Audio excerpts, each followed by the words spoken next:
નમસ્તે, હું reporter Devanshi operation સિંદૂર વિશેનો મારો રિપોર્ટ રજૂ કરીશ।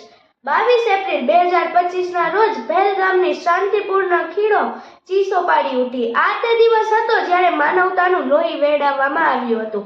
પહેલગામ હુમલો ફક્ત એક આતંકવાદી ઘટના નહોતી, તે માનવતાના મૂલ્યો પર નગ્ન નૃત્ય હતું।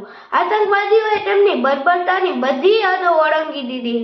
તેઓએ માત્ર નિર્દોષ લોકોને જ માર્યા નહીં, પરંતુ ધાર્મિક આધાર પર પણ તેમણે નિશાન બનાવ્યા। ધર્મ વિશે પૂછવું, નિર્દોષ પ્રવાસીઓને કપડાં ઉતારવા અને કલમા વાંચવા માટે દબાણ કરવું એ દર્શાવે છે કે આ હુમલો ફક્ત એક આતંક ફેલાવવા માટે નહોતો, પરંતુ ભારતની બિનસાંપ્રદાયિકતા અને એકતાને તોડવાનો એક સુયોજિત પ્રયાસ હતો।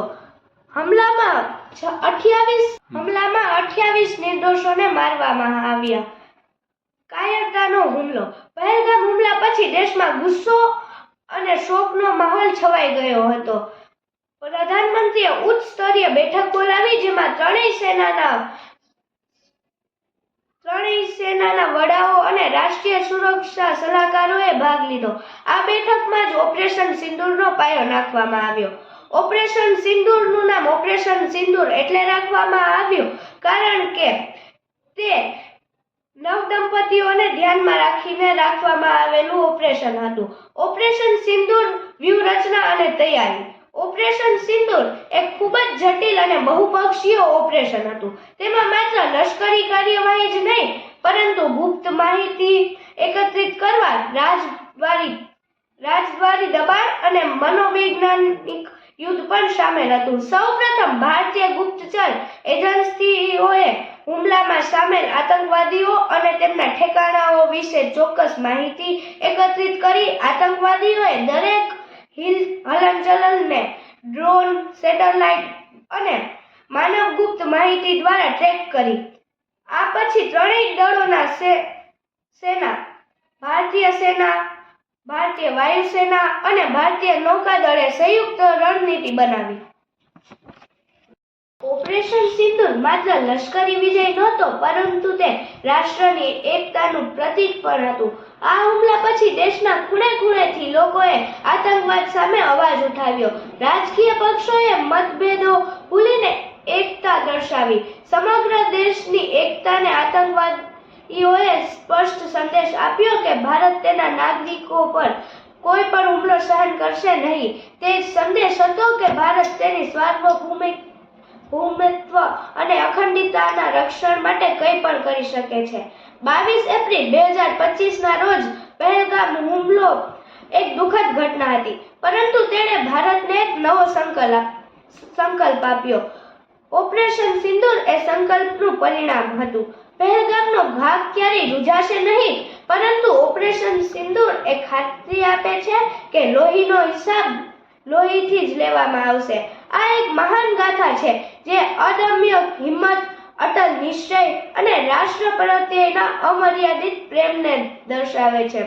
તે આપણને યાદ અપાવે છે કે જ્યારે પણ ભારત કોઈ સંકટનો સામનો કરે છે, જ્યારે પણ તેના સિંદૂરને લોહીથી રંગવાનો પ્રયાસ કરવામાં આવે છે, ત્યારે ભારતનો દરેક સૈનિક, દરેક નાગરિક તે સિંદૂરનો લોહીથી બદલો લે છે। ઓપરેશન સિંદૂર ભારતીય સેનાની બહાદુરી અને ભારતના અટલ સંકલ્પનું એક પ્રતીક બન્યું છે। તે ભવિષ્યની પેઢીઓને પ્રેરણા આપતું રહેશે કે આતંકવાદનો જવાબ ફક્ત શક્તિ અને નિશ્ચયથી જ આપી શકાય છે। આ માત્ર એક પ્રકરણ નહોતું, પરંતુ આતંકવાદ સામે ભારતની સતત લડાઈમાં એક મહત્વપૂર્ણ સીમાચિહ્નરૂપ હતું। કર્નલ સોફિયા કુરેશી અને વ્યોમિકા સિંહ। આ મહત્વપૂર્ણ ઓપરેશન વિશે બીજી ખાસ વાત મહિલા લશ્કરી અધિકારીઓની ભૂમિકા હતી। દેશની દીકરીઓના વૈવાહિક જીવનને બરબાદ કરનારને યોગ્ય જવાબ આપ્યો। કર્નલ સોફિયા કુરેશી અને વિંગ કમાન્ડર વ્યોમિકા સિંહ ઓપરેશન સિંદૂરનો ચહેરો બન્યા। આતંકવાદી ઠેકાણાઓનો નાશ કરવા માટે કયા શસ્ત્રોનો ઉપયોગ કરવામાં આવ્યો હતો? ઓપરેશન સિંદૂરમાં આધુનિક લશ્કરી શસ્ત્રો અને ટેકનોલોજીનો અસરકારક રીતે ઉપયોગ કરવામાં આવ્યો હતો। આતંકવાદી ઠેકાણાઓનો નાશ કરવા માટે AK-47 સ્નાઇપર રાઇફલ્સ અને હેન્ડ ગ્રેનેડ પરંતુ ઉચ્ચ તકનીકી ઉપકરણોનો પણ ઉપયોગ કરવામાં આવ્યો હતો.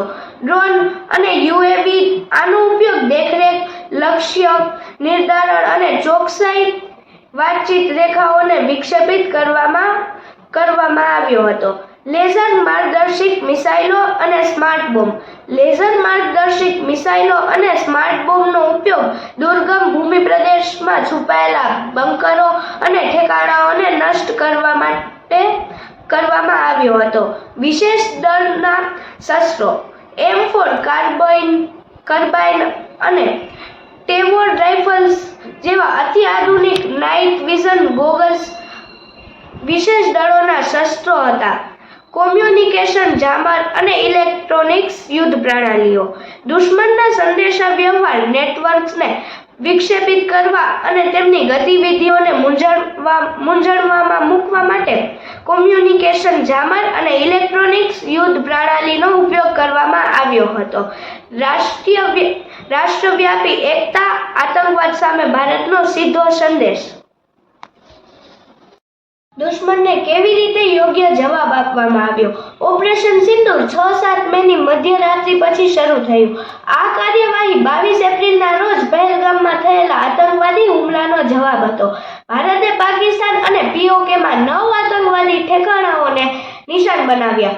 મધ્યરાત્રિના ગાઢ અંધકારમાં ભારતીય વાયુસેનાના બહાદુર ફાઇટર જેટ્સે પાકિસ્તાનના અધિકૃત કાશ્મીરમાં આતંકવાદી ઠેકાણાઓ પર હવાઈ હુમલા કર્યા.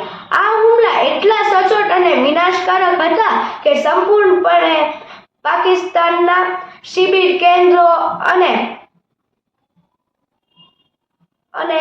તાલીમ કેન્દ્રો નાશ પામ્યા. આતંકવાદીઓને સ્વસ્થ થવાની તક પણ ન મળી. લશ્કર-એ-તૈયબા અને જૌશ-એ-મોહમ્મદ જેવા સંગઠનો નાશ પામ્યા. ઓપરેશન સિંદૂર હેઠળ ભારતીય સેનાએ પાકિસ્તાનમાં વિનાશ મચાવ્યો. કુશળ રણનીતિ હેઠળ ભારતે પાકિસ્તાન અને POKમાં 9 આતંકવાદી ઠેકાણાઓનો નાશ કર્યો. રાષ્ટ્રીય સુરક્ષા સલાહકાર અજીત ડોભાલ તેમને આ ઓપરેશનની કમાન સોંપવામાં આવી હતી. તેમના નેતૃત્વ અને વ્યૂહાત્મક દ્રષ્ટિએ આ ઓપરેશનની સફળતા નિર્ણાયક ભૂમિકા ભજવી હતી. Chief of defence staff general Anil Chauhan તેમણે ત્રણેય સેનાઓ વચ્ચે સંકલન સ્થાપિત કર્યું અને ઓપરેશનને યોગ્ય દિશામાં દોરી ગયું. લશ્કરી રણનીતિમાં તેમની ભૂમિકા અત્યંત મહત્વપૂર્ણ હતી. Army chief lieutenant general Upendra દ્વિવેદીએ મશાલ અમરપ્રીત અને navy chief admiral Dinesh Kumar Tripathi ત્રણેય 1984 NDA બેચના સાથી હતા અને તેમને પહેલી વાર ત્રણેય દળોના વડાઓએ સાથે મળીને આટલું મોટું અને ઐતિહાસિક ઓપરેશન હાથ ધર્યું. વિદેશ સચિવ વિક્રમ મિશ્રી, કેન્દ્રીય ગૃહ સચિવ ગોવિંદ મોહન અને જમ્મુ કાશ્મીરના મુખ્ય સચિવ અટલ દુલ્લુ આ વહીવટી અધિકારીઓએ ઓપરેશનના રાજદ્વારી અને આંતરિક સુરક્ષા પાસાઓનું પણ સંચાલન કર્યું, જે તેની એકંદર સફળતા માટે મહત્વપૂર્ણ હતું.